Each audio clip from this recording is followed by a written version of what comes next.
Update on Shellcraft? Hitman's up 1-0 against Scarlet. Get No over there. way. Open it up on your second monitor. You know, he was talking about the fear of like his all-in's not working. Good to see that. I guess something works out for him. But ladies and gentlemen, Shellcraft aside, first off, I do hope you're watching both tournaments. But because we are here, we must. I said it in the lobby logo. 1-0 Jjakji. Getting into this next game, number 2, ladies and gentlemen, spawning here in the lower right corner of the map, playing for Team Liquid. It is the Red Zerg player, Snute.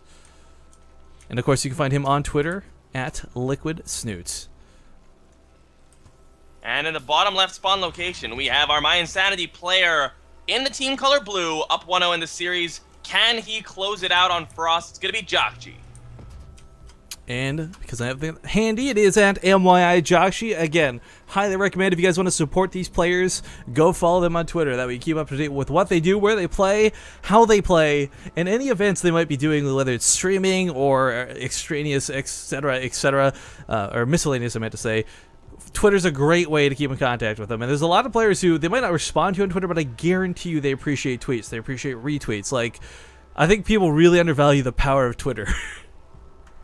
Yeah, I mean, I personally read all the tweets that are tweeted at me, and I know most other people, as long as they don't have like 30 billion followers, dude, probably do the same. I'm narcissistic enough to do that too. Like after every broadcast, they go through and check all the tweets. Yeah, man. Well, I mean, it's a good way to get feedback as well. So if you guys have feedback on our casting, you can definitely hit us up on our Twitters. They'll show up between games on the overlays. I am at MYI Penguin. My buddy here is at Riff_Kings. So check that out. But I want to talk a bit about this game. We have a hatch first against a CC first. Jjakji, though, is going to be very happy with these spawn locations. It's so hard to play against Terran as a Zerg in horizontal spawns on Frost. Most importantly, too, I mean, this third base is not going to be one Snute ever wants to take. This high ground ledge is always going to be a threat. Most likely forced to expand outwards, but if you do, you expand in a more exposed location. That's not exactly a whole lot better. So, yeah, horizontal spawns are not the best for Snute, and when you're down one in the series like this, not exactly how you want to open this up. Yeah, so basically, Snoot's going to have to try to identify that this was a CC first. With the Overlord popping on in there, he should be able to realize that's probably what was on the menu here for Jjakji. So Snute could well go for an earlier third here, or he could just go for just heavy tech. He could be going into double upgrades very quickly off 4 queens, try to get some good creep spread going. Either way, the CC first doesn't give Jjakji an absolutely massive advantage, so it's just a nice little kickstart to his economy. Well, my big question for Snute is how is he going to play this out? Does he go for the line of Mutalist? Does he try shaking it up, go for something weird like a Roach all-in, you know, pay Jjakji back for that game 1 situation? I know that there's like some animosity between players as far as strategy goes, and some players won't really adapt to others because of, you know, whatever personal relations they have. I don't know how Snute stands with Bly, but I would hope that like he would take notes from this guy, because whether it's Jjakji, whether it's another Korean Terran, one thing Bly is certainly good at is all-ins, and Jjakji he's got like a 95% win rate or something insane. Like he is so god mode right now. The one catch is that he did lose 3-1 to Bly and go for StarCraft recently, and that was to 3 back-to-back Roach all-ins. Yeah. Just speaking for Jjakji a little bit, he was really sick that day, but Bly is definitely a really good I'm player, sure Jjakji needs you to make excuses for him, Penguin. I mean, he does. That's my job. The PR move. But no, like, I'm not saying that Jjakji's a bad player. The point is, everyone has their Achilles heel, and if that happens to be Jjakji's, does Snute even know about it is the big question, because how do you take advantage of something if you don't even know it exists? Yeah, Jjakji's TVZ is probably his best matchup, so I'm a little bit worried here for Snute, but Snute showed that he's definitely able to get into a good position last game, and as long as he identifies stuff coming and doesn't get caught blindsided by something again, I definitely give him a shot in this game. Snoot's a very good player. He just got off a one month stint training in the CJ house, so I'm sure he's got some nice little tricks up his sleeve. Third base coming down pretty early for him. Yeah, I was gonna go for an update on the brackets, but I realized Slivko versus Stefano still hasn't played out. How is that not played yet? That was like the first match earlier today. It might just not have been reported, actually. That may be true, too. But as far as other updates go, in the losers bracket, guys, of course, Mana's going to be waiting in the finals to play against the winner of this series. But, you know, Revenge advances over Baby Knight, TLO advances over Haswaps, and Happy is currently playing against Stardust. So, still a lot of good games to come. We're probably at most like halfway done with today's cast, but I do hope you guys will stick through it. Let's not forget Shellcraft America is going on. Lots of other good StarCraft happening, but we're nowhere close to the end of the day, regardless of how this series goes. Now, Helling's across the map. Going to start trying to clean up a little bit of creep, but somewhat limited as there are 3 queens out for Snute and a very forward spine crawler, actually. Yeah, this is actually kind of cool. This is something we used to see people do a lot in like Wings of Liberty times to help spread the creep. Just get out a spine crawler and just try to creep push with the spine. And I kind of like that.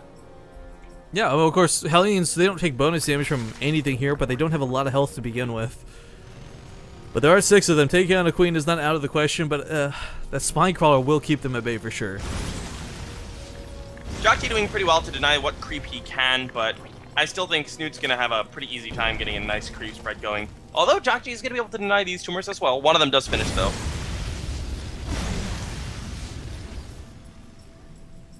Yeah. Creep spread is kind of a big thing to keep limited. It's almost like a third resource at times, whether it's for movement, whether it's for scouting, or whether it's just to have as an actual block, a physical block on your opponent's third base. One way or another, it's good to have creep spread. But Jjakji's pushing not with Hellions and Reapers, but instead Hellions and a hell of a lot of Marines. And that spine crawler from Snute is going to be more necessary than I think he realized. Yeah, this is definitely going to help out against this kind of a push here. Jjakji likes his push with a couple of medevacs, which are just now finished. He'll be boosting them across the map to join up with this force. I love that he hasn't revealed the Marines. Marines. Quite a bit of damage. Snute's not going to have Banelings out in time. Like, even if he scouted this, the Baneling nest is not quite done yet. Will he know to make them instinctively is going to be the big question, because he's going to absolutely need them. Queen's caught a little bit here on the front lines. Has to be careful. Now sees the medevacs. Has to think, oh my god, why are there medevacs here? Oh my god, that's a lot of Marines. 16 Lings are about to pop, but there's so many Hellions still alive, they can't really run into this. 12 Banelings trying to morph in somewhere safe, but I don't think he's going to finish, Penguin. This is looking really grim for Snute. This is looking really bad. Again, he got completely blindsided. His scouting just wasn't what Oh, the Banelings. Can he get a couple good ones off? No! Not a single Baneling completes. And Jjakji with a very aggressive push. Oh my god, Snute even had the extra coins. He even had the spine crawler. It wasn't enough to hold this. Baneling still trying to come in. Snute's not out of this yet. He doesn't want to give up. He doesn't want to be sent to that loser's bracket. But the Banelings, even if they complete, there's just not enough of them. Good game. And with that, Jjakji moves on to the winner bracket finals, where he will play against Mana. And the winner of that will qualify for the for IEM Sao Paulo, guys. Oh, do they not even play Jjakji 1 win away. Do they not even play like the grand finals match because of that, or? No, winner bracket and loser bracket winners qualify. Oh, okay, cool. So mine was because it's top 2 qualify. All right, guys. Well, we'll be casting the winners bracket to see who qualifies next. After that, sadly, Snute's been sent to the losers bracket. Won't have an opponent for quite some time, though, as he has to wait for the rest of it to catch up, and we'll catch up with him later. For now, though, as Penguin said, it's going to be Mouse Mana versus MYI Jjakji. We'll see if a foreigner or a Korean can lock this down. Yeah.